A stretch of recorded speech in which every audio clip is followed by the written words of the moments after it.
எல்லாருக்கும் வணக்கம். இன்னைக்கு நம்ம 2006 செல்லராகவனோட டைரக்ஷனில் ரிலீஸ் ஆன புதுப்பேட்டை படத்தோட ஒரு அனாலிசிஸ், அதுக்கப்புறம் எங்களோட கருத்து என்ன, எங்களோட ஐடியாலஜி என்ன அப்படின்றது தான் வந்து பார்க்க போகிறோம். இந்த வீடியோக்குள்ள பொறுத்த முன்னாடி இந்த வீடியோ எப்படி இருக்கும் அப்படின்னு நான் முன்னாடியே சொல்லிடுறேன். இந்த படத்தோட முக்கியமான டிபார்ட்மெண்ட்ஸ், அதாவது screen play, direction, cinematography, editing, இது நாலத்தையும் தனியாக எடுத்து அனலைஸ் பண்ணிட்டு கடைசியில் எங்களோட ஐடியாலஜி என்ன அப்படின்னு சொல்ல போகிறோம். அதே ஃபஸ்ட்டு இந்த படத்தோட ஸ்க்ரீன் பிளே பற்றி நம்ம கொஞ்சம் பார்ப்போம். இந்த ஸ்க்ரீன் பிளே வந்து இன்னொன்று சொல்லப்போனால் ரொம்ப அட்வான்ஸ்டான டெக்னிக்ஸ்லாம் யூஸ் பண்ணி இந்த படத்தில் ஸ்க்ரீன் பிளே எழுதியிருக்காரு செல்வராகவன். இப்போ அவர் யூஸ் பண்ண ரொம்ப ஒரு முக்கியமான அட்வான்ஸ் டெக்னிக் வந்து நிறைய ஸ்ட்ரக்சர்ஸ் வந்து யூஸ் பண்ணிருக்காரு. அதாவது ஒன்றுத்துக்கு மேற்பட்ட ஸ்ட்ரக்சர்ஸ் வந்து இந்த படத்தில் இருக்கும். அது என்னென்ன அப்படின்னு நம்ம கொஞ்சம் ஒவ்வொன்றா பார்க்கலாம்.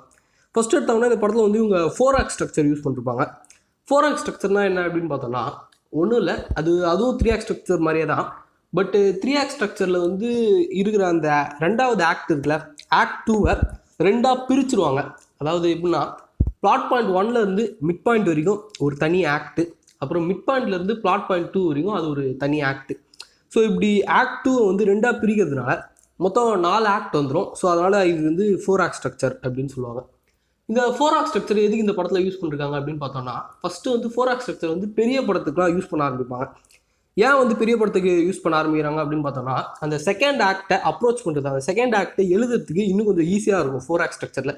ஏன்னா வந்து ரெண்டாக பிரிச்சிருக்காங்க. ஸோ வந்து ஃபஸ்ட்டு வந்து செகண்ட் ஆக்டை மட்டும் தனியாக கான்சன்ட்ரேட் பண்ணி எழுதுறான், அதுக்கப்புறம் தேர்ட் ஆக்டை மட்டும் தனியாக கான்சன்ட்ரேட் பண்ணி எழுதுறான். அதே 3 ஆக்ட் ஸ்ட்ரக்சரில் எழுதினாங்கன்னா அந்த ரெண்டாவது ஆக்ட் ஃபுல்லாக வந்து ஒரு பெரிய ஆக்டாக இருக்கும், அதை மட்டும் தனியாக கான்சன்ட்ரேட் பண்ணி எழுதுறது வந்து கொஞ்சம் கஷ்டமாக இருக்கும். ஸோ ஃபஸ்ட்டு எழுதுறதுக்கு ஈஸியாக இருக்கும், அதனால் 4 ஆக்ட் ஸ்ட்ரக்சர் யூஸ் பண்ணிருப்பாங்க. இவங்க 4 ஆக்ட் ஸ்ட்ரக்சர் யூஸ் பண்ணுறதுக்கு இன்னொரு ஒரு முக்கியமான காரணமும் இருக்குது. அது என்னென்னு பார்த்தோன்னா வந்து இந்த படத்தில் ஒரு கிளாரிட்டிக்காக இவங்க 4 ஆக்ட் ஸ்ட்ரக்சர் யூஸ் பண்ணிருப்பாங்க. ஒரு தெளிவு வேணும் அப்படின்றதுக்காக. ஏன்னா வந்து தெளிவாக இல்லை, படம் வந்து கிளியராக இல்லை அப்படின்னா ஆடியன்ஸுக்கு புரியாது. ஸோ ஒரு தெளிவுக்காக 4 ஆக்ட் ஸ்ட்ரக்சர் யூஸ் பண்ணிருப்பாங்க. இப்போது 4 ஆக்ட் ஸ்ட்ரக்சர் யூஸ் பண்ணதுனால தான் இந்த படம் வந்து தெளிவாக இருக்குது அப்படின்னு ஏன் சொல்கிறேன்னா, இப்போது நம்ம பார்த்தோம்னா ஒரு ஆக்டை ஒரு விஷயத்துக்காக இவங்க யூஸ் பண்ணிருப்பாங்க. இப்போது ஃபஸ்ட் ஆக்ட் எடுத்துக்கிட்டோன்னா வந்து அவங்க இந்த குமார் எப்படி வளர்றாரு, எப்படி கேங்ஸ்டர் ஆகிறாரு அப்படின்றதுக்காக யூஸ் பண்ணிருப்பாங்க. செகண்ட் ஆக்ட் ஃபுல்லாக வந்து அவருக்கு ஒரு பவர் கிடைக்குது, அந்த பவர் வச்சு அவர் எப்படிலாம் வந்து யூட்டிலைஸ் பண்ணுறாரு, அந்த பவர் அவர் எப்படிலாம் யூட்டிலைஸ் பண்ணுறாரு. அது ஃபார் எக்ஸாம்பிள் சொல்லணும்னா, தமிழ் செல்வனோட பொண்ணை காப்பாற்றுவார், அவங்க அப்பாவை வந்து கொலை பண்ண ஆரம்பிப்பார். இந்தமாதிரி அவர் பவரை எப்படி யூஸ் பண்ணுறாரு அப்படின்றத காட்டுவாங்க. அப்புறம் தேர்ட் ஆக்ட் ஃபுல்லாக வந்து அவர் அவ்வளோ பீக்கான பொசிஷன்லேருந்து எப்படி கீழே விழ ஆரம்பிக்கிறாரு, எப்படி சரியாக ஆரம்பிக்கிறாரு அப்படின்றத காட்ட ஆரம்பிப்பாங்க. அப்புறம் ஃபோர்த் ஆக்ட் வந்து அவர் அந்த சரிஞ்சதுக்கு அப்புறம் என்ன பண்ணார், மெயின் வில்லனை வந்து கொலை பண்ணாரா இல்லையா, அதுக்கப்புறம் என்ன நடந்துச்சு அப்படின்றத காட்ட ஆரம்பிப்பாங்க. ஸோ இந்த மாதிரி ஒரு ஆக்டையும் இவங்க ஒரு பர்பஸ்க்காக யூஸ் பண்ணிருக்காங்க. 4 ஆக்ட் ஸ்ட்ரக்சர் வந்து பொதுவாக இப்படி தான் யூஸ் பண்ணுவாங்க. ஸோ இதனால் வந்து ஒரு தெளிவு ஏற்படும்.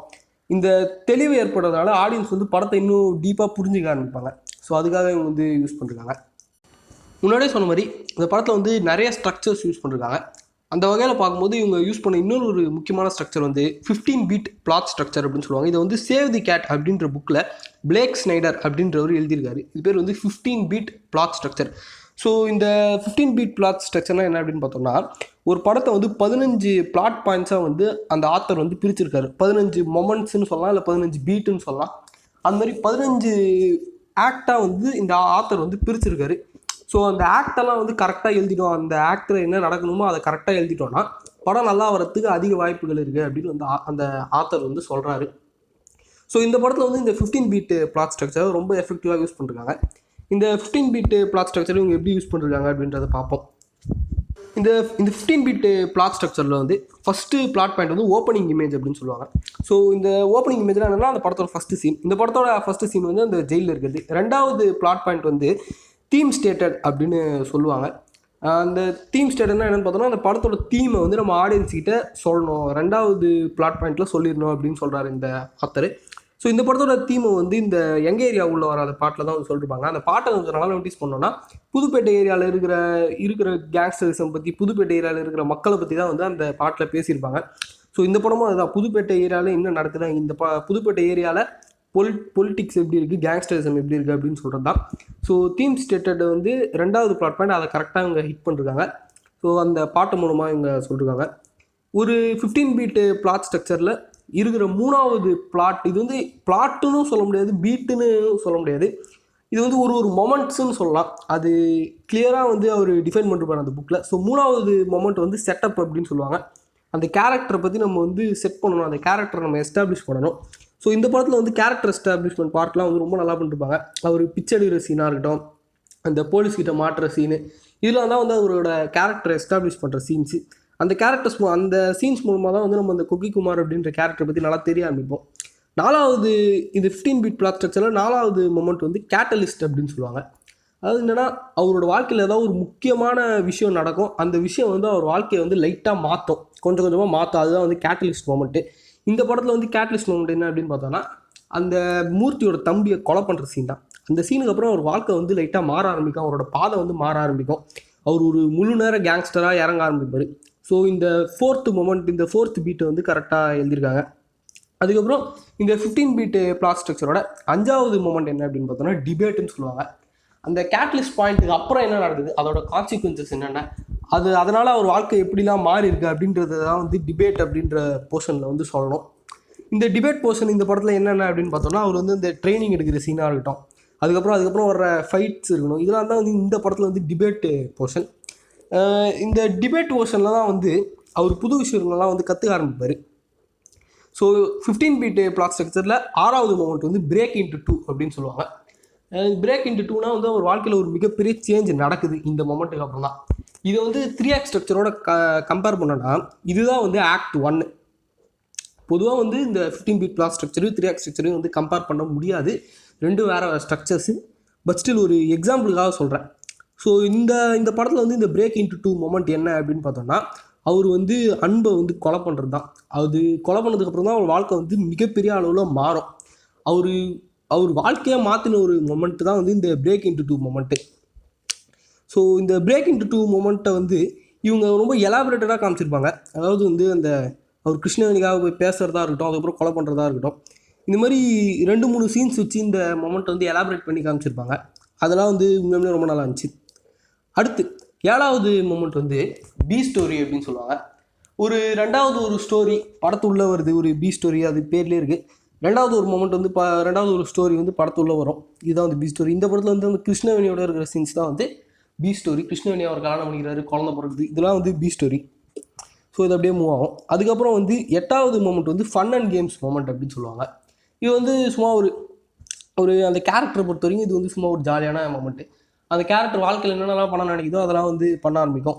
அந்த கேரக்டருக்கு வந்து எப்படி வாழணும் அப்படின்னு வந்து அதெல்லாம் வந்து பண்ண ஆரம்பிக்கும். இந்த படத்தில் வந்து அந்த ஃபன் அண்ட் கேம்ஸ் மொமெண்ட் வந்து அவர் எல்லாரையும் கொலை பண்ண ஆரம்பிப்பார்.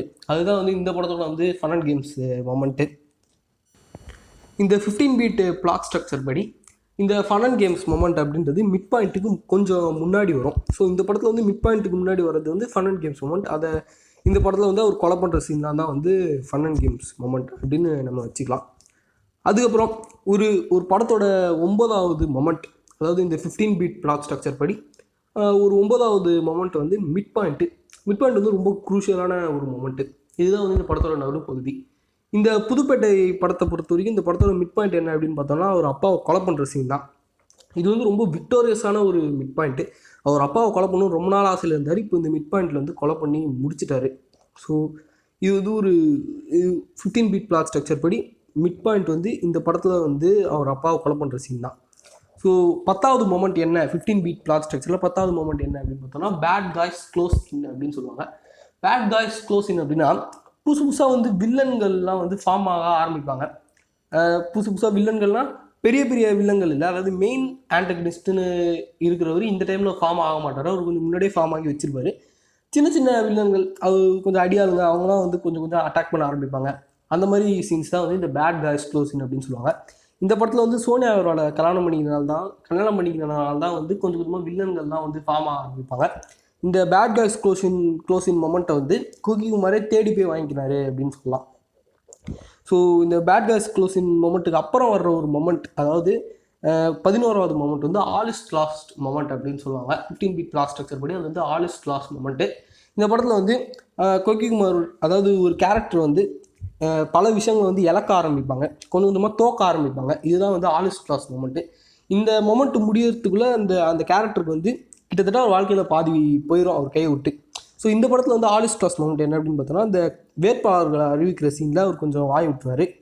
ஸோ அதுதான் வந்து ஆல் இஸ் லாஸ்ட் மொமெண்ட். அதுக்கப்புறம் தான் வந்து அவருக்கு செக்யூரிட்டி இருக்காது, எல்லாமே போயிடும்.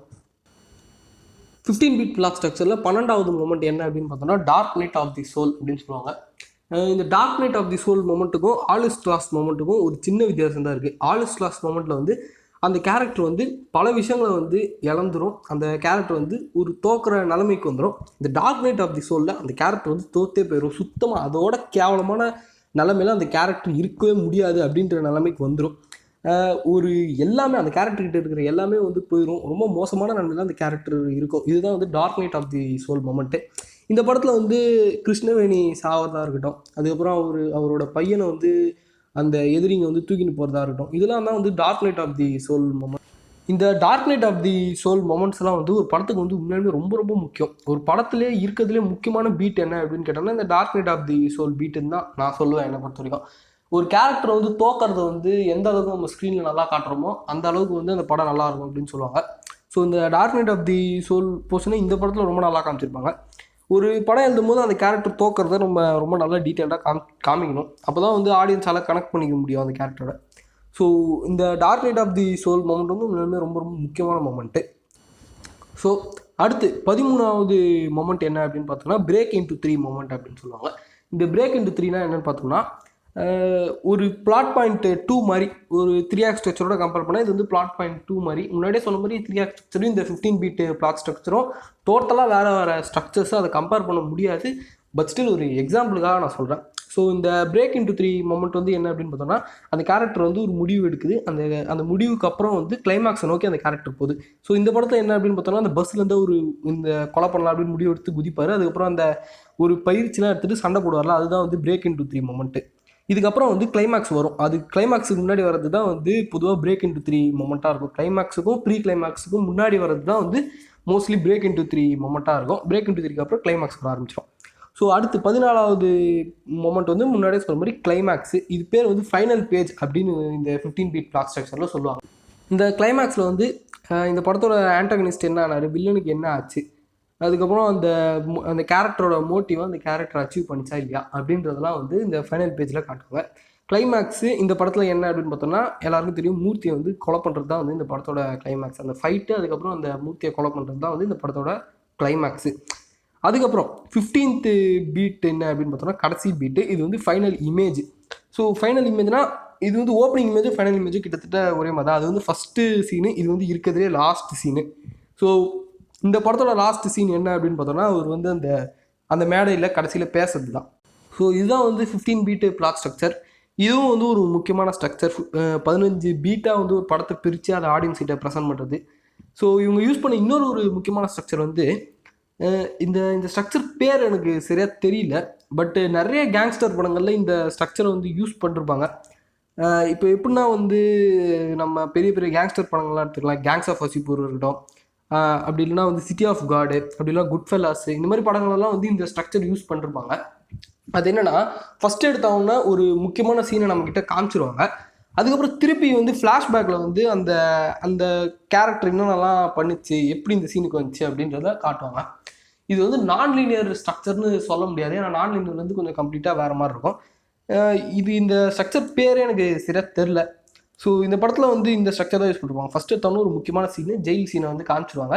அதுக்கப்புறம் ஃப்ளாஷ்பேக்கில் காட்டு. இந்த ஸ்ட்ரக்சர் யூஸ் பண்ணுறதுனால என்ன அட்வான்டேஜ் அப்படின்னு கேட்டிங்கன்னா ஆடியன்ஸ் வந்து முன்னாடியே வந்து டியூன் ஆயிடுவாங்க. அதாவது என்னென்னா அவங்களோட சப்கான்ஷியஸாக அவங்களுக்கு என்ன தோணுன்னா இந்த மொமெண்ட்டுக்கு ஃபஸ்ட்டு காமிச்ச மொமெண்ட்டுக்கு இந்த கேரக்டர் எப்படி வந்துச்சு அப்படின்றது தான் ஆடியன்ஸோட கேள்வியாக இருக்கும். இப்போ நம்ம இந்த படத்தில் எடுத்துட்டோம்னா அந்த ஜெயிலுக்கு அந்த கொக்கி குமார் அப்படின்ற கேரக்டர் எப்படி வந்துச்சு, எதனால் வந்துச்சு அப்படின்றது தான் நமக்கு வந்து நேச்சுரலாகவே நம்ம அதை வச்சு தான் அந்த படத்தை பார்ப்போமே. ஸோ இதனால் வந்து அந்த ஃப்ளாஷ்பேக்கில் சில சீன்ஸ்லாம் வந்து கொஞ்சம் மொக்கையாக இருந்தால் கூட அது வந்து ஆடியன்ஸ் பெருசாக கண்டுக்க மாட்டாங்க.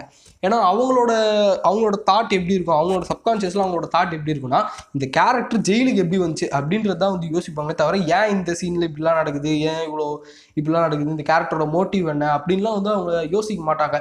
ஸோ இந்த ஸ்ட்ரக்சர் வந்து சில டைப் ஆஃப் ஃபிலிம்ஸுக்கு தான் யூஸ் ஆகும். அதில் வந்து கேங்ஸ்டர் ஃபிலிம்ஸுக்கு நல்லா செட் ஆகிடுச்சு இந்த ஸ்ட்ரக்சரு. இந்த ஸ்ட்ரக்சர் வந்து ஒரு கேங்ஸ்டர் படம் எழுதுறீங்கன்னா யூஸ் பண்ணிக்க ட்ரை பண்ணுங்கள்.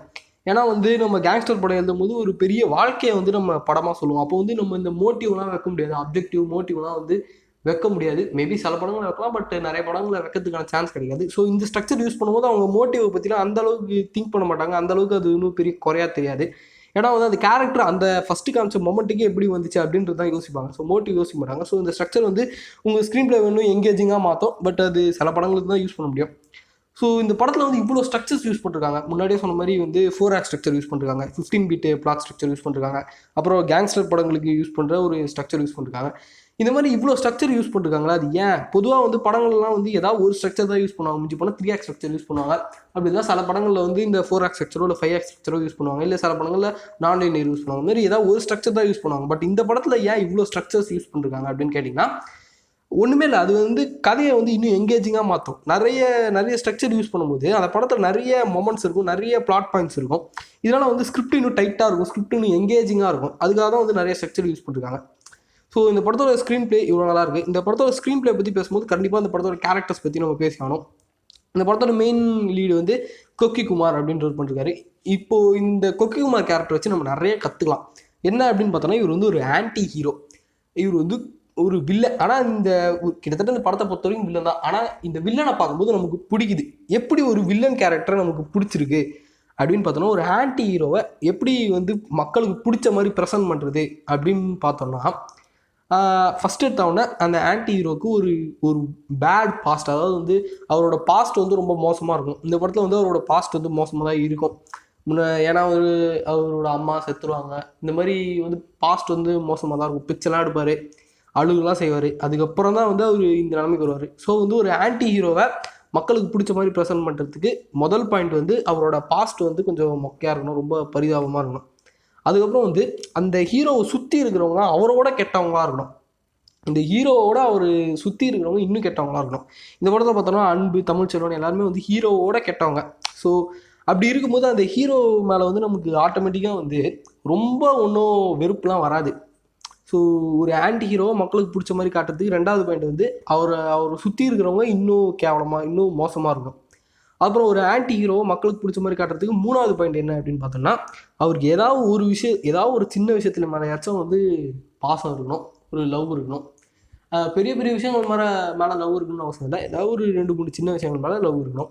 இந்த படத்தில் பார்த்தோம்னா அவரோட பையனை அவருக்கு பிடிக்கும், கிருஷ்ணவேணியை ரொம்ப பிடிக்கும், அவங்க அம்மாவை பிடிக்கும். இந்த மாதிரி கேங்ஸ்டர் வாழ்க்கையில் இருந்துட்டு இந்த மாதிரி சின்ன சின்ன விஷயங்கள்லாம் பிடிக்கிறது ஒரு பரிதாபத்தை கிரியேட் பண்ணும், ஒரு சின்ன ஒரு எமோஷனை கிரியேட் பண்ணும். ஸோ இந்த மாதிரி பாயிண்ட்ஸ்லாம் யூஸ் பண்ணி தான் வந்து இவங்க வந்து ஒரு ஆன்டி ஹீரோவை மக்களுக்கு பிடிச்ச மாதிரி காமிச்சிருக்காங்க. கேரக்டர்ஸ் பற்றி பேசும்போது நம்ம நோட்டீஸ் பண்ண வேண்டிய இன்னொரு ஒரு முக்கியமான விஷயம், இந்த படத்தில் வந்து எல்லா கேரக்டர்ஸுமே வந்து 3 டைமென்ஷனலாக இருப்பாங்க. 3 டைமென்ஷனல் கேரக்டர்னால் என்ன அப்படின்னு பார்த்தோம்னா, ஒரு கேரக்டருக்கு வந்து ஸ்ட்ரென்த்தும் இருக்கும், அதே நேரத்தில் வீக்னஸஸும் இருக்கும். அந்த கேரக்டரை எழுதும் போதே வந்து அந்த கேரக்டருக்கு ஸ்ட்ரென்த்ஸும் கொடுத்துருப்பாங்க, அதே நேரத்தில் வீக்னஸஸும் கொடுத்துருப்பாங்க. இது வந்து 3 டைமென்ஷனல் கேரக்டர் எழுதுறதுக்கான பேசிக்ஸ். ஸ்ட்ரென்த்தும் இருக்கணும், வீக்னஸும் இருக்கணும். அதே மாதிரி வந்து 3 டைமென்ஷனல் கேரக்டர் எழுதுறதுக்கு இன்னொரு ஒரு முக்கியமான பாயிண்ட் வந்து, அந்த கேரக்டர் வந்து எப்போவுமே வந்து ஒரே மாதிரி இருக்கக்கூடாது. ஒரே மாதிரி இருக்கக்கூடாதுன்றது நான் எப்படி சொல்கிறேன்னா, ஒரு சீனில் வந்து ஒரு மாதிரி இருந்தால் அது பார்க்குறதுக்கு கொஞ்சம் வித்தியாசமாக இருக்கும், கொஞ்சம் வெறுப்பாக இருக்கும். எப்படின்னா படம் ஃபுல்லாக வந்து வேறு மாதிரி இருந்துட்டு ஏதாவது ஒரு சீனில் மட்டும் கொஞ்சம் டிஃப்ரென்ஸ் காமிச்சு கொஞ்சம் வேறு மாதிரி இருந்தால் அது வந்து 3 டைமென்ஷனல் கேரக்டருக்கான ஒரு எக்ஸாம்பிள், ஒரு பாயிண்ட் மாதிரி. ஸோ இந்த மாதிரிலாம் இருந்தால் வந்து 3 டைமென்ஷனல் கேரக்டர் மாதிரி. இந்த படத்தில் வந்து எல்லா கேரக்டர்ஸுமே வந்து 3 டைமென்ஷனலாக இருப்பாங்க. கொகிக்குமாருக்கு வந்து ஸ்ட்ரென்த்தும் இருக்கும், வீக்னஸஸும் இருக்கும். ஸ்ட்ரென்த் என்னென்னா அவர் வந்து ஒரு கேங்ஸ்டர், அவர்கிட்ட பவர் இருக்குது. வீக்னஸ் என்னென்னா அவரோட ஃபேமிலி, அதுதான் வந்து அவரோட வீக்னஸ்ஸு. அதே மாதிரி தான் எல்லா கேரக்டருக்குமே அப்படி தான், ஸ்ட்ரென்த்தும் இருக்கும், வீக்னஸும் இருக்கும். அதே மாதிரி எல்லா கேரக்டருக்குமே வந்து படம் ஃபுல்லாக வந்து ஒரே மாதிரி இருக்க மாட்டாங்க. இப்போ கொக்கிக்குமார் கேரக்டர் எடுத்துக்கிட்டிங்கன்னா ஒரு படம் ஃபுல்லாக கேங்ஸ்டரு, பட் அவர் குழந்தை பிறந்ததுக்கப்புறம் அவர் சில சீன்ஸில் வந்து கொஞ்சம் டிஃப்ரென்ஸை காட்டுவார், கொஞ்சம் பரிதாபமான நிலைமைக்கு போய் கொஞ்சம் டிஃப்ரென்ஸ் எல்லாம் காட்டுவார். ஸோ இதெல்லாம் வந்து 3 டைமென்ஷனல் கேரக்டருக்கான ஒரு பாயிண்ட்ஸு. 3 டைமென்ஷனல் கேரக்டர் எப்படி எழுதணும் அப்படின்றதுக்கான பாயிண்ட்ஸு. இதையும் தாண்டி 3 டைமென்ஷனல் கேரக்டர்ஸை எழுதுறதுக்கு நிறைய விஷயம் இருக்குது, பட் இதுதான் வந்து பேசிக்ஸு. ஸோ இந்த படத்தில் வந்து இதெல்லாம் வந்து கரெக்டாக யூஸ் பண்ணிருப்பாங்க. அதே மாதிரி இந்த படத்தில் வேறு ஒரு முக்கியமான டெக்னிக்கும் யூஸ் பண்ணிருப்பாங்க ஸ்க்ரீன் பிளேயில். அது என்ன அப்படின்னு பார்த்தோம்னா, சீன் ரிவர்சல்ஸ் அப்படின்னு சொல்லுவாங்க. சீன் ரிவர்சல் அப்படின்னா, நம்ம அந்த சீனில் வந்து ஒரு அவுட்கம் வந்து எக்ஸ்பெக்ட் பண்ணிட்டு இருப்போம், ஒரு விஷயத்தை எக்ஸ்பெக்ட் பண்ணிட்டு இருப்போம். பட் அந்த சீன் முடியும் போது அந்த விஷயத்தை வந்து நம்மக்கிட்ட காமிச்சிருக்க மாட்டாங்க. அதுக்கு எக்ஸ்ட்ரீம் ஆப்போசிட்டில் அப்படின்னா வேறு ஏதாவது ஒரு விஷயத்தை நம்மகிட்ட காமிச்சிருப்பாங்க. நம்ம ஒன்று எக்ஸ்பெக்ட் பண்ணுவோம், பட் அதை தரமாட்டாங்க, வேறு ஏதாவது ஒரு விஷயத்தை தருவாங்க. இது வந்து பிளாட் ட்விஸ்ட் அப்படின்னு சொல்ல முடியாது. ஏன்னா பிளாட் ட்விஸ்ட் அப்படின்றது நம்ம ரொம்ப நேரமாக ஏதாவது ஒரு விஷயத்தை நம்பிட்டு இருப்போம், கடைசியில் வந்து அது வேற அப்படின்னு சொல்லுவாங்க. பட் சீன் ரிவர்சல் அப்படின்னா அந்த சீனோட ஸ்டார்டிங்கில் நம்ம ஒரு விஷயத்த நம்புவோம், இந்த மாதிரி தான் நடக்கும் அப்படின்னு சொல்லிட்டு, பட் எண்டிங்கில் அது வேறு மாதிரி நடக்கும். ஸோ இது வந்து அது சீன் ரிவர்சல் அப்படின்னு சொல்லுவாங்க. ஒரு படத்தில் பிளாட் ட்விஸ்ட்டு கொடுக்கறதுல மட்டும் கவனம் செலுத்தக்கூடாது, சீன் ரிவர்சல்ஸை கொடுக்கறதுலேயும் கவனம் செலுத்தணும் அப்படின்னு சொல்லி கொடுத்த படம் வந்து எனக்கு வந்து புதுப்பேட்டை தான். இந்த படத்தில் வந்து நிறைய சீனில் வந்து இந்த சீன் ரிவர்சல்ஸ் இருக்கும். நம்ம ஒன்று எக்ஸ்பெக்ட் பண்ணுறப்போ அது வேறு மாதிரி நடந்திருக்கும். நம்மளையும் தாண்டி அந்த கேரக்டர்ஸையும் அந்த விஷயத்த வந்து எக்ஸ்பெக்ட் பண்ண வச்சுருப்பாங்க. அவ்வளோ ஸ்ட்ராங்காக அந்த கேரக்டர்ஸ் நம்பினதுனால தான் நம்மளும் வந்து அதை நம்ப ஆரம்பிச்சிருப்போம். ஸோ சீன் ரிவர்சல்ஸை ரொம்ப அழகாக வந்து இந்த படத்தில் எக்ஸிக்யூட் பண்ணியிருப்பாங்க. ஸோ இவ்வளோ நேரம் இந்த படத்தோட ரொம்ப முக்கியமான ஆஸ்பெக்டான ஸ்க்ரீன் பிளேவை பற்றி நம்ம பார்த்துட்டோம், இந்த படத்தோட கேரக்டர்ஸை பற்றி நம்ம பார்த்துட்டோம். ஸோ அடுத்து இந்த படத்தோட இன்னொரு முக்கியமான டிபார்ட்மெண்ட்டான டைரக்ஷன் டிபார்ட்மெண்ட்டை நம்ம கொஞ்சம் அனலைஸ் பண்ணலாம். ஸோ அடுத்து வந்து நம்ம டைரக்ஷன் பற்றி அனலைஸ் பண்ணலாம். ஸோ நம்ம எல்லாருக்குமே தெரியும் இந்த படத்தோட டேரக்டர் வந்து செல்வராகவன் சார். ஸோ அவருக்குன்னு ஒரு தனி ஸ்டைல் இருக்குது. இந்த படத்தில் அது ஒரு ரொம்ப அழகாக யூஸ் பண்ணிருப்பார். ஸோ ஒரு டைரக்ஷனை பற்றி நம்ம ஃபஸ்ட்டு பார்க்கலாம். ஃபஸ்ட்டு இந்த டைரக்ஷனை பற்றி பேசும்போது எனக்கு ஃபஸ்ட்டு ஞாபகம் வருது வந்து இந்த படத்தில் இருக்கிற ஒரு நாள் பாட்டு. அந்த பாட்டு வந்து ரொம்ப பிடிக்கும் எனக்கு. பட் இந்த படத்தில் வந்து அது இருக்காது.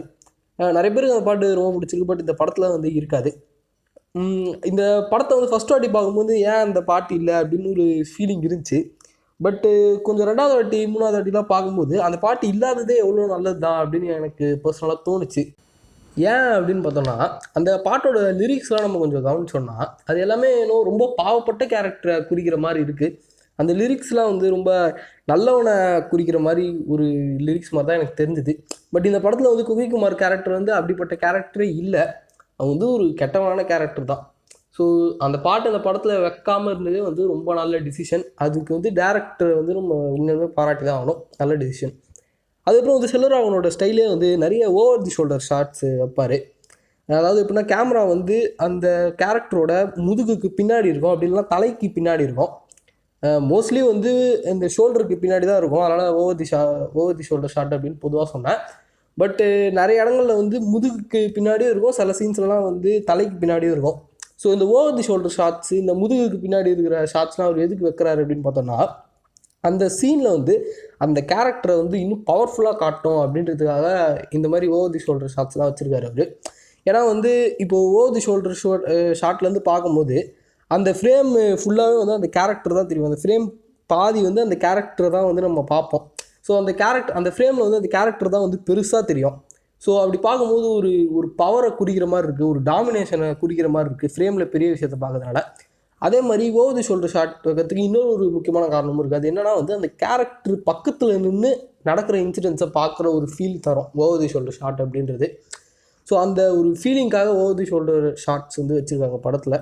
அதே மாதிரி படத்தை வந்து ரொம்ப யதார்த்தமாக சொல்லணும், அப்படியே எது உண்மையாக அதை அப்படியே சொல்லணும் அப்படின்னு முடிவு எடுத்திருக்காங்க. அது உண்மையிலுமே ரொம்ப நல்ல முடிவு. அதுவும் 2006 அது உண்மையிலுமே ரொம்ப ரொம்ப நல்ல முடிவு.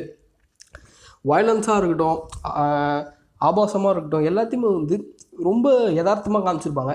அந்த டிசிஷன் வந்து உண்மையுமே ரொம்ப நல்ல டிசிஷன். அதுக்கப்புறம் இந்த படத்தில் இந்த டேரக்டர் வந்து இன்னொரு நல்ல டிசிஷன் எடுத்திருப்பார். அது என்ன அப்படின்னு பார்த்தோம்னா படத்தில் நிறைய இடங்கள் வந்து கலர்ஸ்லாம் வந்து ரொம்ப டீசேச்சுரேட்டடாக இருக்கும். கிட்டத்தட்ட பிளாக் அண்ட் ஒயிட்டு கூட போயிடும் சில சீன்ஸ் எல்லாம். அது வந்து அந்த சீனோட மூடை நம்மக்கிட்ட எஸ்டாப்ளிஷ் பண்ணுது. அவ்வளோ கொடூரமாகவோ அப்படி இல்லைனா அவ்வளோ கீழ்த்தனமாகவோ அந்த சீன் இருக்குது. அதனால் வந்து ரொம்ப டீசேச்சுரேட்டட் கலர்ஸ் கொடுத்துருப்பாங்க. அந்த கேரக்டருக்கே அந்த சீன் பிடிக்கல, அந்த கேரக்டருக்கே அந்த எமோஷன் பிடிக்கல. அதனால தான் வந்து அந்த மாதிரி டீசேச்சுரேட்டட் கலர்ஸ் யூஸ் பண்ணிருப்பாங்க. ஸோ இந்த டீசேச்சுரேட்டட் கலர்ஸ்லாம் வந்து எமோஷன்ஸை இன்னும் உயர்த்தி காட்டுது. ஸோ இந்த டிசிஷன்ஸ்லாம் வந்து எனக்கு ரொம்ப பிடிச்சிருக்கு. ஸோ மொத்தமாகவே இந்த படத்தோட டைரக்ஷன் டிபார்ட்மெண்ட் ரொம்ப ரொம்ப நல்லா இருந்துச்சு. அவங்களோட வேலையை ரொம்ப அழகாக செஞ்சுருக்காங்க. டைரக்ஷன் டிபார்ட்மெண்ட்டில் குறையே இல்லை. அதே மாதிரி ஒரு டேரக்டரோட இன்னொரு ரொம்ப முக்கியமான வேலை வந்து பெர்ஃபார்மன்ஸஸை வாங்குறது தான். இந்த படத்தில் வந்து அதுக்கு குறையே இல்லை. கொக்கிக்குமார் அப்படின்ற கேரக்டர்கிட்டேருந்து அவ்வளோ அழகாக பெர்ஃபார்மன்ஸஸை வாங்கியிருக்காங்க. ஸ்டார்டிங்கில் வந்து அவர் சாதாரணமாக இருக்கும்போது ஒரு விதமான பெர்ஃபார்மன்ஸ், ஒரு விதமான ஆட்டிடியூடை வந்து எக்ஸ்பிரஸ் பண்ணிருப்பாங்க. அதே கேங்ஸ்டர் ஆனதுக்கப்புறம் ஒரு நல்ல டிஃப்ரென்ஸ் தெரியும் அந்த கேரக்டரில். அதே மாதிரி பெர்ஃபார்மன்ஸ்லேயும் ஒரு நல்ல டிஃப்ரென்ஸ் தெரியும், ஆட்டிடியூடில் எல்லாத்துலேயுமே வந்து ஒரு நல்ல டிஃப்ரென்ஸ் தெரியும். இந்த டிஃப்ரென்சஸ் ஆஃப் எமோஷன்ஸை கேப்சர் பண்ணுறது ரொம்ப முக்கியம். அதை வந்து ரொம்ப அழகாக செஞ்சுருப்பாங்க. ஸோ டைரக்ஷன் டீம் எந்த குறையுமே இல்லை, ஃபஸ்ட் கிளாஸாக இருந்துச்சு. ஸோ அடுத்து வந்து இந்த படத்தோட டிஓபி பற்றி நம்ம கொஞ்சம் அனலைஸ் பண்ணலாம். இந்த படத்தோட டிஓபி வந்து அரவிந்த் கிருஷ்ணா அப்படின்றவர் பண்ணிருக்காரு. டிஓபிலையும் அந்த குறையுமே இருக்காது, ரொம்ப அழகாக இருக்கும். ஃபஸ்ட்டு சீன்லேயே வந்து டிஓபியை ரொம்ப அழகாக பண்ணிட்டுப்பாரு. எப்படின்னா ஃபஸ்ட்டு எடுத்தோன்னா ஒரு பேன் வச்சுருப்பாங்க. அதாவது எப்படின்னா ரைட் சைட்லேருந்து லெஃப்ட் சைடுக்கு அந்த பேன் போகும். பொதுவாக நம்ம பேன்லாம் எப்படி இருக்கும், சினிமா பொறுத்த வரைக்கும் பொதுவாக பேன்லாம் எப்படி இருக்கும் அப்படின்னு பார்த்தோம்னா லெஃப்ட் சைட்லேருந்து ரைட் சைடுக்கு தான் வந்து மூவ் ஆகும் கேமரா. அப்படி ரைட் சைட்லேருந்து லெஃப்ட் சைடுக்கு மூவ் ஆகிற மாதிரி இருந்துச்சுன்னா அது வந்து ஒரு மோட்டிவேட்டட் பேனாக தான் இருக்கும். மோஸ்ட்லி எனக்கு தெரிஞ்சு அப்படி தான் இருக்கும். பட் இந்த படத்தில் அப்படி இருக்காது. ஃபஸ்ட்டு சீன்லேயே ஃபஸ்ட்டு எடுத்தவொடனே வந்து கேமரா வந்து ரைட் ஹேண்ட் சைட்லேருந்து லெஃப்ட் ஹேண்ட் சைடுக்கு மூவ் ஆகும். ஏன் இந்த மாதிரி வச்சுருக்காங்க அப்படின்னு பார்த்தோம்னா, எப்பவுமே வந்து சைக்காலஜிக்கலாக ஒரு சினிமாட்டோகிராஃபி பொறுத்த வரைக்கும் சைக்காலஜிக்கலாக ஒரு ஒரு விஷயம் இருக்குது. என்ன அப்படின்னு பார்த்தோம்னா, கேமரா வந்து லெஃப்ட் ஹேண்ட் சைட்லேருந்து ரைட் ஹேண்ட் சைடுக்கு மூவ் ஆச்சுன்னா அது வந்து ஒரு பாசிட்டிவிட்டியை குறிக்குது, ஒரு க்ரோத்தை குறிக்குது அப்படின்னு சொல்லுவாங்க. அதே ரைட் ஹேண்ட் சைட்லேருந்து லெஃப்ட் ஹேண்ட் சைடுக்கு மூவ் ஆச்சுன்னா ஒரு நெகட்டிவிட்டி, ஒரு கொடுமை, அதெல்லாம் குறிக்குது அப்படின்னு சொல்லுவாங்க. ஏன்னா வந்து எப்படின்னா நம்ம எப்போவுமே எழுதும் போது ஒரு பேப்பரில் எழுதும் போது லெஃப்ட் ஹேண்ட் சைட்லேருந்து ரைட் ஹேண்ட் சைடு தான் எழுதுவோம், ரைட் ஹேண்ட் சைட்லேருந்து லெஃப்ட் ஹேண்ட் சைடு எழுத மாட்டோம். ஸோ அதனால் அது ஒரு சப்கான்ஷியஸாக சைக்காலஜிக்கலாக ஒரு ஒரு விஷயம் மாதிரி அது. அடுத்து இந்த படத்தோட லைட்டிங் பற்றி நம்ம கண்டிப்பாக பேசி ஆகணும். இது வந்து ஒரு நியோனாயர் ஃபிலிம். அதாவது லைட்டிங்கை வச்சு ரொம்ப ஸ்டைலிஸ்டிக்காக புதுசான டெக்னிக்ஸ்லாம் யூஸ் பண்ணி ஒரு கதையை சொன்னால் அது பேர் வந்து ஒரு நியோனாயர் ஃபிலிம் அப்படின்னு சொல்லுவாங்க. இந்த படத்தோட லைட்டிங் பற்றி நம்ம சொல்லவே வேணாம். ரெட்டு க்ரீனு இது ரெண்டு தான் வந்து அதிகமாக யூஸ் பண்ணிருப்பாங்க. லைட்டிங் வந்து ரொம்ப ரொம்ப நல்லாயிருக்கும். இந்த படத்தில் லைட்டிங்கும் வந்து ஒரு ரொம்ப ரொம்ப முக்கியமான ப்ளஸ்ஸு. பட் என்னென்னா இந்த லைட்டிங் பற்றி ஆல்ரெடி நிறைய பேர் பேசிட்டாங்க, ரொம்ப நல்லா பேசியிருக்காங்க. யூடியூப்பில் இந்த லைட்டிங் பற்றி ரொம்ப டீட்டெயில்டாக நிறைய பேர் சொல்லியிருக்காங்க. ஸோ அதனால் திருப்பி அதை பற்றி பேசி நம்ம டைம் வேஸ்ட் பண்ணணும்னு நினைக்கிறேன். டிஓபியில் அடுத்த இதுக்கு நம்ம மூவ் ஆகும். அடுத்து வந்து இந்த படத்தோட லென்ஸை பற்றி நம்ம பார்க்கணும். சூப்பர் 35mm தான் யூஸ் பண்ணிருப்பாங்க. சூப்பர் 35mm அப்படின்றது நார்மலான 35mm லென்ஸோட ரொம்ப வைடாக இருக்கும். ஸ்க்ரீனில் வந்து எல்லாமே வந்து ரொம்ப வைடாக தான் இருக்கும். ஃபஸ்ட்டு சூப்பர் 35mm லென்ஸ் எதுக்கு யூஸ் பண்ணிருக்காங்க அப்படின்னு பார்த்தோம்னா, ஒரு சாதாரண 35mm லென்ஸோட இந்த சூப்பர் 35mm லென்ஸில் படத்தை பார்க்கும்போது நேரில் போய் பார்க்குற ஒரு ஃபீலை தரும். அதுக்கு தான் வந்து சூப்பர் 35mm லென்ஸ் யூஸ் பண்ணுவாங்க. அந்த இடத்துல போய் நின்று பார்க்குற ஃபீலை இந்த லென்ஸ் தரும் ஆடியன்ஸுக்கு. அதனால தான் வந்து இந்த லென்ஸை யூஸ் பண்ணிருக்காங்க சூப்பர் 35mm. அது மட்டும் இல்லாமல் ஸ்க்ரீன் வந்து ஒய்டாக இருக்கிறதே ஒரு பெரிய அட்வான்டேஜ் தான். அதுவும் ஃபிலிமில் ஸ்க்ரீன் ஒய்டாக இருக்கிறது ரொம்ப ரொம்ப பெரிய அட்வான்டேஜ். ஸோ அதை கரெக்டாக யூட்டிலைஸ் பண்ணிருக்காங்க. அந்த நம்ம எல்லாரும் அந்த இடத்துல நின்று பார்க்கணும் அப்படின்ற ஒரு காரணத்துக்காக சூப்பர் 35mm லென்ஸ் யூஸ் பண்ணிருக்காங்க. ஸோ டிஓபி பற்றி இப்போது இன்றைக்கி பேச வேண்டியது அவள் தான். அடுத்து வந்து இந்த படத்தோட எடிட்டிங் பற்றி நம்ம பார்க்கலாம். எடிட்டிங் வந்து கோலா பாஸ்கர் அப்படின்றவர் பண்ணிருக்காரு. ஃபஸ்ட்டு வந்து புல் பேசும் பூ பேசும் பாட்டில் வந்து நம்ம ஆரம்பிக்கலாம். பொதுவாக வந்து பாட்டெலாம் வந்து எப்படி கட் பண்ணுவாங்க அப்படின்னு பார்த்தோன்னா சக்குன்னு சும்மா ஃபாஸ்ட்டாக கட் பண்ணிட்டே போவாங்க. சில பாட்டெலாம் வந்து பார்க்கறதுக்கு மாண்டேஜ் மாதிரி கூட இருக்கும். பட் இந்த பாட்டை வந்து அவர் அப்படி கட் பண்ணிருக்க மாட்டார். நிறைய லாங் ஷாட்ஸ் தான் இருக்கும். கட்டே வந்து ரொம்ப ரேராக தான் இருக்கும் இந்த பாட்டில். அது ஏன் பண்ணிருக்காரு, ஏன் அந்த மாதிரி ஒரு ட்ரீட்மெண்ட் இந்த பாட்டுக்கு இருக்குது அப்படின்னு பார்த்தோன்னா, இந்த பாட்டில் வந்து ஒரு புது விதமான எமோஷன், புது விதமான உணர்ச்சியை சொல்கிற பாட்டு, புது விதமான உணர்ச்சியை இந்த பாட்டில் வந்து காமிச்சிருப்பாங்க அவங்க. புதுசாக ஒரு காதல் வந்து கொக்கி குமாருக்குள்ளே வருது, அதை பற்றி தான் அந்த பாட்டே. ஸோ அப்படி இருக்கும்போது நிறைய லாங் ஷாட்ஸ் வச்சா தான் வந்து அந்த எமோஷன் வந்து ஒரு ஒரு இம்பேக்டை க்ரியேட் பண்ணும். லாங் ஷாட் அப்படின்றதே வந்து ஒரு இம்பேக்டை க்ரியேட் பண்ணுறதுக்கும் ஒரு ஒரு கான்சன்ட்ரேஷனை உருவாக்குறதுக்கும் தான் வந்து யூஸ் பண்ணுவாங்க. ஸோ இந்த பாட்டுக்கு வந்து அந்த மாதிரி ஒரு இம்பேக்டோ ஒரு கான்சன்ட்ரேஷனும் தேவை. நிறைய கட்ஸ்லாம் வச்சுருந்தாங்கன்னா அது அவங்க சொல்ல வரதே நமக்கு புரிஞ்சிருக்காது, என்ன ஒரு இம்பேக்டே இருந்திருக்காது. ஸோ அதுக்காக தான் அப்படி லாங் ஷாட்ஸ்லாம் நிறைய வச்சு கட்லாம் ரொம்ப கம்மியாக வச்சு பண்ணிருப்பாங்க. அது ஒரு நல்ல டிசிஷன். அதே மாதிரி தான் வந்து இந்த படத்தில் வந்து இப்போது நம்ம பார்த்தோம்னா இந்த ஸ்டார்டிங்கில், அதாவது அவர் வந்து பிச்சைக்காரனாக ஆறதுக்கு முன்னாடி, கொவிக்குமார் வந்து பிச்சைக்காரனாக ஆறதுக்கு முன்னாடி அவர் வீட்டில் இருக்கிற சீன்ஸ்லாம் வந்து பார்த்தோம்னா நிறைய கேமரா மூமெண்ட்லாம் இருக்காது. படத்தை வந்து எடிட்டிங் மூலமாக தான் சொல்லியிருப்பாங்களே. எடிட்டிங் வந்து ஒரு முக்கியமான ஸ்டோரி டெல்லிங் டூலாக இருந்திருக்கும் அந்த ஃபஸ்ட்டு ஒரு 10 நிமிஷத்தில். அது ஏன் அப்படின்னு பார்த்துருந்தோன்னா, அப்படி சொல்லும் போது தான் வந்து அந்த கதை வந்து ஃபாஸ்ட்டாக நகர்ற மாதிரி இருக்கும். அவரோட வாழ்க்கையில் அது எல்லாமே வந்து அவ்வளோ ஃபாஸ்ட்டாக நகர்ந்துச்சு. அவர் நினச்சி பார்க்கறதோட வேகமாக எல்லாமே நடந்துச்சு. அதுக்காக தான் வந்து எடிட்டிங் மூலமாக அந்த விஷயத்தெல்லாம் சொல்லியிருப்பாங்க. கேமரா மூமெண்ட்லாம் வச்சு ரொம்ப மற்ற எலிமெண்ட்ஸ்லாம் யூஸ் பண்ணி நம்ம படத்தோட கதையை அந்த இடத்துல சொல்லியிருந்தோன்னா அது வந்து ரொம்ப நேரம் இழுத்தடிக்கிற மாதிரி இருந்திருக்கும். பட் அது தேவையில்லை அந்த படத்துக்கு. அந்த ஃபஸ்ட்டு 10 நிமிஷம் வந்து ஃபுல்லாக எடிட்டிங் மூலமாக சொன்னதுனால தான் எல்லாமே வந்து ஃபாஸ்ட்டாக மூவ் ஆகிற மாதிரி இருந்துச்சு. அந்த 10 நிமிஷம் ஒரு வாழ்க்கையில் அவர் நினச்சி பார்க்கறதோட வேகமாக அந்த மாதிரி இருந்துச்சு. ஸோ ஸோ இதுவும் வந்து ஒரு நல்ல எடிட்டிங்கான எக்ஸாம்பிள். அதே மாதிரி தான் இன்னொரு ஒரு ஒரு முக்கியமான சீன், அதாவது வந்து அன்பு வந்து சாவர சீன். அன்பு சாவர சீன் வந்து எப்படி இருக்குன்னா, அன்பு வந்து தலையை வெட்ட போவார். அதுக்கப்புறம் தலையை வெட்டுறதெல்லாம் வந்து காட்டவே மாட்டாங்க. அது இதுதானடா வயலன்ஸு, அதனால தான் காமிச்சிருக்க மாட்டாங்க அப்படின்னு நீங்கள் சொல்லலாம். பட் வந்து படத்தில் இதோட வயலன்ஸான சீன்ஸ்லாம் வந்து காமிச்சிருப்பாங்க. இந்த தலையை வெட்டுற சீன் காட்டுறதுன்னு உங்களுக்கு ரொம்ப பெரிய விஷயம்லாம் இல்லை. பட் ஏன் காட்டல, ஏன் அதை மட்டும் கட் பண்ணி எடுத்துட்டாங்க அப்படின்னு பார்த்தோம்னா, சில சீன்ஸில் வந்து வயலன்ஸை வந்து ஸ்க்ரீனில் காட்டுறத விட காட்டாமல் இருக்கிறது தான் வந்து இன்னும் இம்பேக்டை க்ரியேட் பண்ணும். இன்னும் அவங்க ஆடியன்ஸ் கிட்ட மூஞ்சிக்கு நேராக போயிட்டு இவ்வளோ வயலண்ட்டாக இருக்குது அப்படின்னு சொன்ன மாதிரி இருக்கும். சில விஷயங்களை காட்டாமல் இருந்தால் தான் வந்து அந்த ஒரு ஃபீலை தரும். அந்த மாதிரி சீன் தான் வந்து அந்த அன்பு சாவர சீனும். அந்த சீனில் வந்து அவர் தலையை வெட்டதெல்லாம் காமிச்சிட்டாருன்னா அது அந்தளவுக்கு இம்பேக்டாகவே இருந்திருக்காது. பட் அந்த தலையை வெட்டும் போது கரெக்டாக கட் பண்ணிட்டு அந்த சீனோட முடிவில் அவர் தலையை வச்சுட்டு ரோட்டில் நடந்து வந்தது தான் வந்து ஒரு இம்பேக்டை க்ரியேட் பண்ணிச்சு. ஸோ அந்த இடத்துல வந்து எடிட்டிங் ஒரு ஒரு ஒரு முக்கியமான வேலையை செஞ்சுருக்கு. இது எடிட்டிங் வந்து நல்லா இருந்த இன்னொரு ஒரு இடம் வந்து மூர்த்தி தம்பியை கொலை பண்ணுற சீனு. அந்த சீனில் பார்த்தோம்னா ஒரு 2 இடத்துல மட்டும், ஒரு 2 முக்கியமான இடத்துல, அதாவது கொகிக்குமார் அடிக்கிற இடத்துல மட்டும் கரெக்டாக ஒரு 2 ஃப்ளாஷ் மாதிரி போட்டிருப்பாங்க. அந்த ஃப்ளாஷ்லாம் எதுக்கு அப்படின்னு கேட்டோம்னா, அவர் அடிக்கிறாரு, இதுதான் வந்து அவர் வாழ்க்கையை மாற்ற போகுது அப்படின்றத அண்டர்லைன் பண்ணி காமிச்ச மாதிரி இருந்துச்சு. எல்லாரும் கிட்ட எடுத்துகிட்டு போயிட்டு இது ஒரு முக்கியமான இடம், இதை பாருங்க அப்படின்னு சொல்கிற மாதிரி இருந்துச்சு அந்த எடிட்டிங். அந்த இடத்துல யூஸ் பண்ண வந்து ஃப்ளாஷ்லாம் வந்து ஸோ இந்த எடிட்டிங் வந்து பொதுவாக வந்து ரொம்ப நல்லா இருந்துச்சு. கட்ஸ்லாம் ரொம்ப கரெக்டாக இருந்துச்சு. ஸோ எடிட்டிங் பற்றி பார்த்துட்டோம். ஸோ அடுத்து நம்ம இப்போது டிபார்ட்மெண்ட்ஸை பற்றி பார்த்துட்டோம். ஒரு டிபார்ட்மெண்ட்டையும் தனியாக எடுத்து நம்ம பார்த்துட்டோம். அடுத்து வந்து இந்த படத்தை பற்றின எங்களோட கருத்து என்ன, இந்த படத்தை பற்றின எங்களோட ஐடியாலஜி என்ன அப்படின்றத பார்க்கலாம். இந்த படம் வந்து எங்களுக்கு வந்து ஒரு கேங்ஸ்டர் ஃபிலிம்னு சொல்கிறதோட ஒரு பொலிட்டிக்கல் ஃபிலிம் அப்படின்னு சொன்னால் இன்னும் கரெக்டாக இருக்குமோன்னு தோணுது. ஏன்னா இந்த படத்தில் வந்து கேங்ஸ்டருக்கான எலிமெண்ட்ஸோட பொலிட்டிக்ஸுக்கான எலிமெண்ட்ஸ் தான் அதிகமாக இருக்குது. ஸ்டார்டிங்லேருந்தே பொலிட்டிக்ஸ் ஓரியன்ட் சப்ஜெக்ட் மாதிரி தான் இந்த படத்தை வந்து எஸ்டாப்ளிஷ் பண்ணி எடுத்துகிட்டு போயிருப்பாங்க. இந்த படத்தில் கடைசியில் வந்து குக்கிக்குமார் வந்து அரசியல் ரீதியாக ஒரு பெரிய ஆளாக மாறிடுவார். பட்டு ஸ்டார்டிங்கில் வந்து கேங்ஸ்டராக இருப்பார். இது மூலமாக வந்து இந்த பொலிட்டீஷியன்ஸில் நிறைய பேர் கேங்ஸ்டர்ஸும் இருக்காங்க அப்படின்னு சொல்கிற மாதிரி தான் எங்களுக்கு தெரிஞ்சுது. ஸோ பொலிட்டிக்ஸ் ஓரியன்ட் சப்ஜெக்ட் மாதிரி தான் எங்களுக்கு தெரிஞ்சுது. அது மட்டும் இல்லாமல் இந்த படத்தில் வந்து கேங்ஸ்டரிசம் எப்படி காமிச்சிருக்காங்க அப்படின்னு பார்ப்போம். என்னடா கேங்ஸ்டரிசம் இல்லை அப்படின்னு சொன்னீங்க அப்படின்னு கேட்டிங்கன்னா, கேங்ஸ்டரிசம் சுத்தமாக இல்லைன்னு சொல்ல முடியாது. கேங்ஸ்டரிசமும் இருக்குது, அதோட அதிகமாக பொலிட்டிக்ஸ் சம்மந்தப்பட்ட எலிமெண்ட்ஸ்லாம் இருக்குது. ஸோ கேங்ஸ்டரிசம் இந்த படத்தில் எப்படி காமிச்சிருக்காங்க அப்படின்னு பார்க்கலாம். ரொம்ப ரூத்லெஸ்ஸாக, ரொம்ப வயலண்ட்டாக தான் காமிச்சிருக்காங்க. இது வந்து படத்தோட டீம் வந்து கான்ஷியஸாக எடுத்த ஒரு டிசிஷன். அப்படி கார்ட்டூன் முடிவு பண்ணிட்டாங்க. ஏன்னா அந்த இடத்துல வந்து வாழ்வியல் அப்படி தான் இருக்குது. ஸோ அப்படி கார்ட்டூன் முடிவு பண்ணிட்டாங்க. அது மட்டும் இல்லாமல் இந்த படத்தில் வந்து புதுப்பேட்டை ஏரியாவில் இருக்கிற எல்லாருமே வந்து கெட்டவங்களாக காமிச்சிட்டாங்க அப்படின்னு ஒரு சின்ன குற்றச்சாட்டு இருக்குது. அது ஃபஸ்ட் வாட்டி படம் பார்க்கும்போது எனக்கும் அப்படி தான் தெரிஞ்சுது.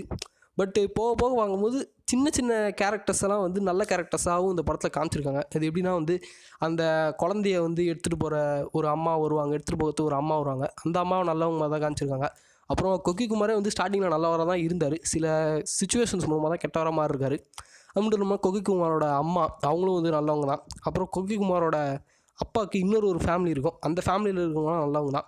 ஸோ படத்தில் வந்து நல்லவங்களையும் காமிச்சிருக்காங்க. பட் ரொம்ப சட்டிலாக, ரொம்ப டீப்பாக காட்டல.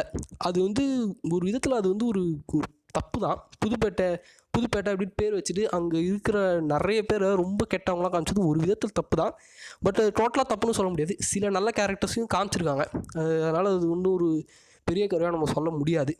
அதே மாதிரி இந்த படத்தோட தீம் வந்து எங்கள் கண்ணுக்கு எப்படி தெரிஞ்சதுன்னா, புதுப்பேட்டை அப்படின்ற ஒரு இடத்துல பொலிட்டீஷியன்ஸ்லாம் எப்படி இருக்காங்க, பொலிட்டிக்ஸ்ன்றது எப்படி இருக்குது அப்படின்றத அந்த படத்தோட தீம் மாதிரி எங்களுக்கு தெரிஞ்சுது. ஸோ இந்த படம் வந்து எங்களுக்கு இப்படி தான் தெரிஞ்சுது. இன்றைக்கி இந்த வீடியோ அவ்வளோதான் கைஸ். நம்ம ஒரு வேறு வீடியோவில் பார்க்கலாம். இது வரைக்கும் பாய். இந்த வீடியோ இவ்வளோ நேரம் உட்காந்து பார்த்ததுக்கு ரொம்ப ரொம்ப தேங்க்ஸ். வேறு வீடியோவில் பார்க்கலாம்.